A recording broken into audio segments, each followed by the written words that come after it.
सुप्रभात बच्चों, कैसे हो आप सब बच्चों। आशा करती हूँ आप घर पर स्वस्थ होंगे। बच्चों, आज मैं आपको उच्चारण स्थानानी एक टॉपिक है व्याकरण का, वो करवाने वाली हूँ। तो जो आपने पहले वर्ण विचार किया था उसी के आधार पर ये वाला टॉपिक है। तो सभी बच्चे थोड़ा सा ध्यान से समझना इसको। सबसे पहले हम समझेंगे कि उच्चारण स्थान होते क्या हैं। बेटा, भाषा में हमारे जितने भी वर्ण होते हैं, जब हम उनको बोलते हैं अर्थात उनका उच्चारण करते हैं, तो जो हमारी वायु होती है मुख की, वो जिस भाग से टकराकर निकलती है वो उस वर्ण का उच्चारण स्थान कहलाता है। अर्थात कहने का मतलब ये है कि मुख में जिस अंग का प्रयोग हम करते हैं इन वर्णों को बोलने के लिए, उसे उच्चारण स्थान कहते हैं। तो इन वर्णों को बोलते समय जहाँ से वायु निकलती है, जहाँ से टकराकर वायु निकलती है मुख में से, वो होते हैं हमारे उच्चारण स्थान। ठीक है। तो अब सबसे पहले हम थोड़ा सा वर्ण विचार जो हमने किया था टॉपिक, उसको हम रिपीट करेंगे, क्योंकि उसी के आधार पर ये वाला जो हमारा उच्चारण स्थान का टॉपिक है ये होगा। तो उसमें बेटा सबसे पहले हमने स्वरों के बारे में बताया था आपको। ए आ ई ई उ ऊ री, 2 री बताए थे संस्कृत में, छोटी री बड़ी री, एक री भी बताया था स्वर में, एक ए आई ओ औ। यहाँ तक के बच्चों 13 हमने स्वर बताए थे। उसके बाद अंग अंगूर और जो एह है होते हैं, ये हमने अयोग वहाँ में बताए थे। अयोग वहाँ में 2 भाग थे, एक अनुनासिक या अनुस्वार और एक बताया था आपको विसर्ग। तो ये आपका अनुस्वार है, जो अंक की बिंदी हम लगाते हैं किसी भी शब्द में, वो होती है ये अंगूर वाला जो वर्ण है अयोगवा। और जो विसर्ग हम संस्कृत में किसी भी शब्द के पीछे हम जो प्रयोग करते हैं विसर्ग, ये एह है जो होता है हमारा, ये वाला होता है। ठीक है। उसके बाद हमने व्यंजन बताए थे, उसमें 25 व्यंजन हमने वर्गीय व्यंजन बताए थे, ये वाले जो वर्ग के अकॉर्डिंग है, कै वर्ग, च वर्ग, ट वर्ग, त वर्ग और पै वर्ग। ये एक वर्ग में 5 वर्ण हैं। इस तरह टोटल मिलाकर हमारे ये 25 वर्ण हैं। ठीक है। उसके बाद हमने अवर्गीय व्यंजन बताए थे, उसमें 2 भाग बताए थे, एक अंतस्थ और एक ऊष्म। तो ये य र ल व जो 4 वर्ण बताए थे ये अंतस्थ में बताए थे, और श स स ह ये 4 वर्ण बताए थे हमने ऊष्म व्यंजन में। ठीक है। तो ये था हमारा पूरा वर्णों का जो टॉपिक। वर्ण जो हमारे टोटल 48 संस्कृत में वर्ण होते हैं वो ये हैं। अब सारे के सारे जो वर्ण हैं, अब हम बताएंगे कि ये जब हम बोलते हैं तो कौन से भाग से बोले जाते हैं मुख के। इस टेबल के अकॉर्डिंग मैं आपको समझाऊंगी, ध्यान से समझना। तो बच्चों, एक एक वर्ण याद रखना बड़ा मुश्किल काम हो जाता है।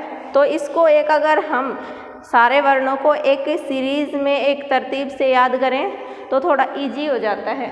तो सबसे पहला हमारा है बच्चों उच्चारण स्थान, वो है हमारा कंठ। अब हम देखेंगे कि कंठ से डायरेक्ट, कंठ से जब वायु निकलती है तब कौन कौन से वर्ण बोले जाते हैं। तो सबसे पहले है बच्चों ए और आ। इसका मतलब जब हमारे जहाँ से शुरू होती है वर्णमाला हमारी ए आ, तो वो जो सबसे पहले 2 वर्ण हैं ए आ ये।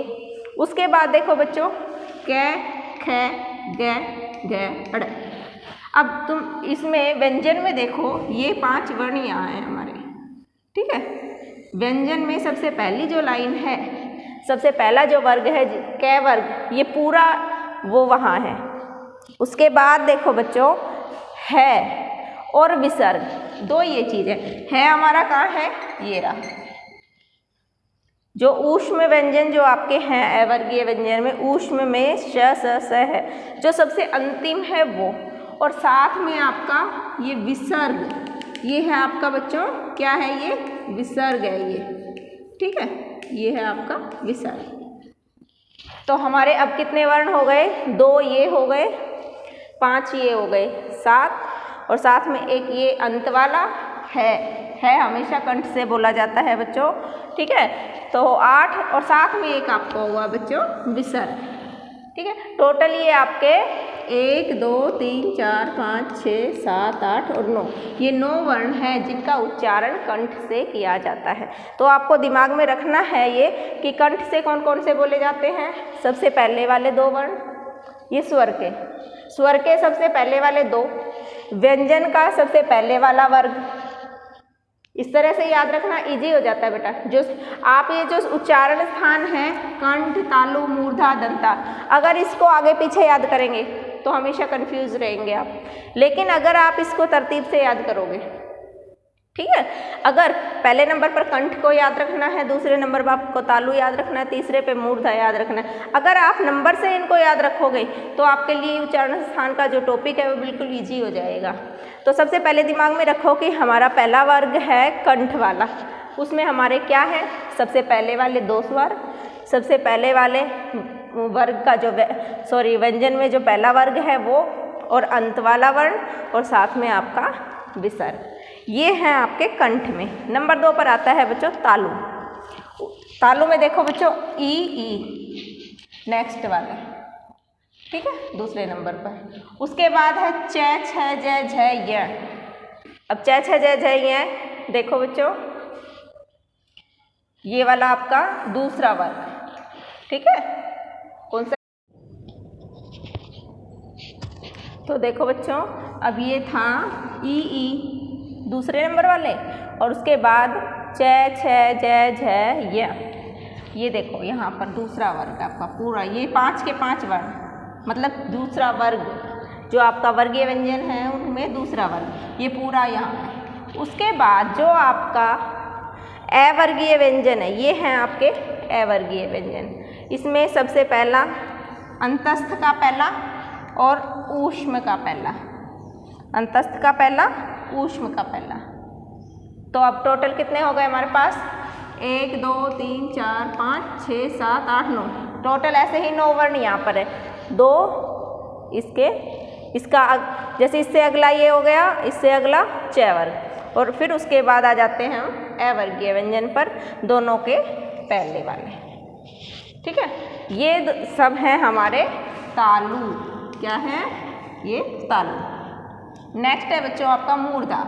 मूर्धा में री दोनों, फिर नेक्स्ट वर्ग जो तीसरा वर्ग है हमारा ट वर्ग पूरा, और ल और स।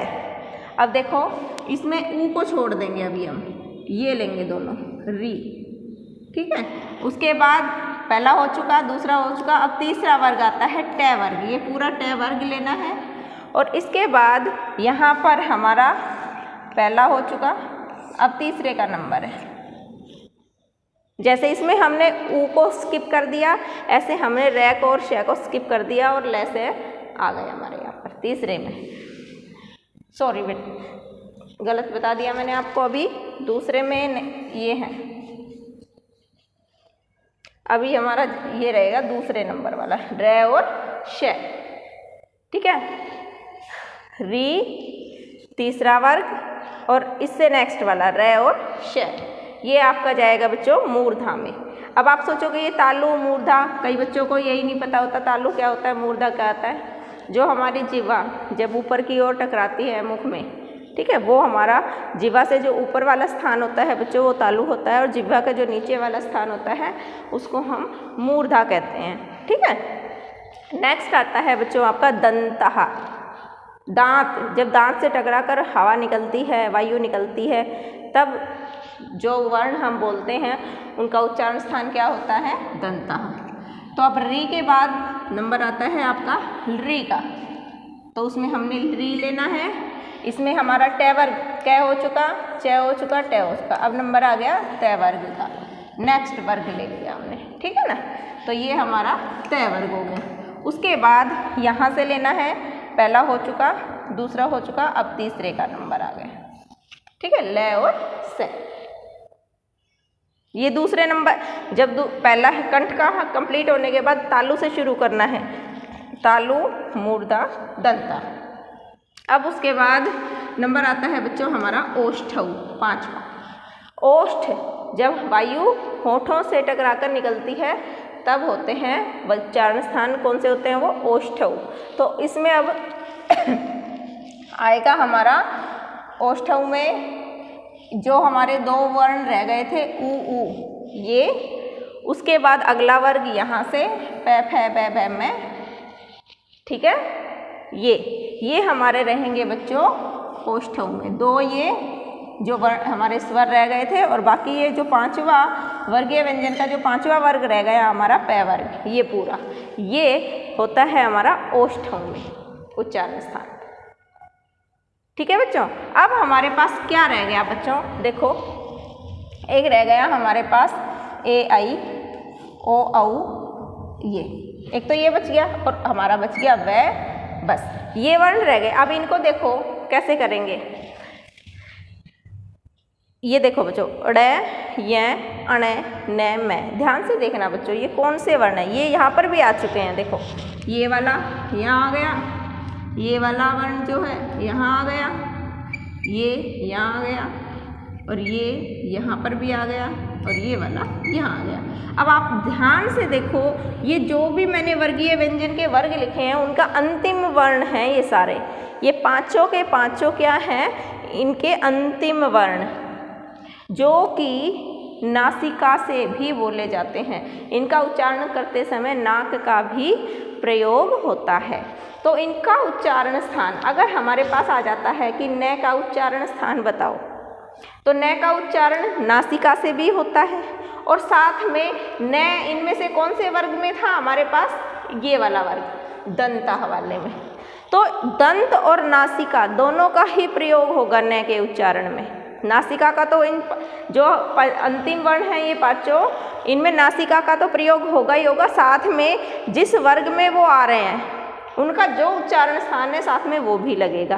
तो इनका उच्चारण इनमें से मान लो न आए मैं आए कोई भी आता है तो आपको लिखना है नासिका, तो लिखना ही लिखना है सब में, और प्लस में कंठादिनी लिखा है मैंने।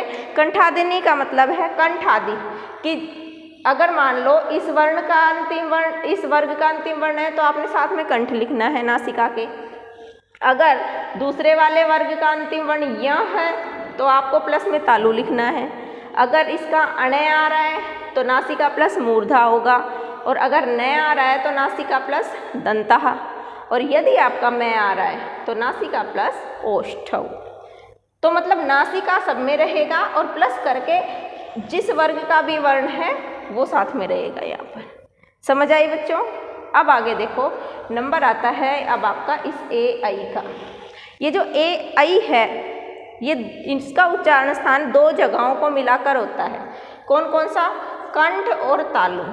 ए आई का उच्चारण दो से होता है, एक इस कंठ और एक इस तालु, इन दोनों के एक साथ प्रयोग होता है ए और आई के उच्चारण में।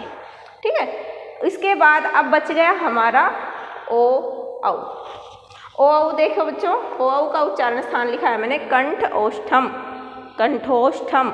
मतलब जैसे ए आई है इसका उच्चारण करने में दो स्थानों का प्रयोग हुआ, ऐसे ही ओ औ के उच्चारण में भी दो ही स्थान प्रयोग में आएंगे, एक आपका कंठ रहेगा और एक आपका ओष्ठम रहेगा, ये दोनों। ठीक है, कंठ ओष्ठम। अब ओनली हमारे पास बच गया वै, ये बच गया वै। वै एक अकेला वर्ण है जो दंत और ओष्ठ इन दोनों के प्रयोग से बोला जाता है। दंत और ओष्ठ इन दोनों का प्रयोग होगा वै के उच्चारण में। और लास्ट में अब बच्चों एक रह गया आपका ये अनुस्वार। अनुस्वार सभी बच्चों को पता है कि अनुस्वार का उच्चारण हमेशा नाक से होता है। जो अंकी बिंदी लगी होती है किसी भी शब्द में तो उसका जब हम उच्चारण करते हैं तो आवाज़ नाक से आती है। हाँ, तो हवा कहाँ से आ रही है, नासिका में से, तो इसका उच्चारण स्थान अनुस्वार का होगा बच्चों नासिका। तो बच्चों बात आ गई समझ में कि उच्चारण स्थान हम किस तरह से याद करेंगे। वर्णमाला अगर आपको अच्छे से याद है प्रॉपर वे में, यूँ नहीं कहीं कहीं से, अगर प्रॉपर वे में पहले स्वर फिर व्यंजन फिर योगवा, मतलब अगर एक सीरीज में आपको उच्चारण स्थान ये वर्णमाला याद है तो बच्चों उच्चारण स्थान की जो ये टेबल है ये आप आसानी से लर्न कर लेंगे। तो आशा करती हूँ आप सबको ये टॉपिक अच्छे से बच्चों समझ आ गया होगा। धन्यवाद।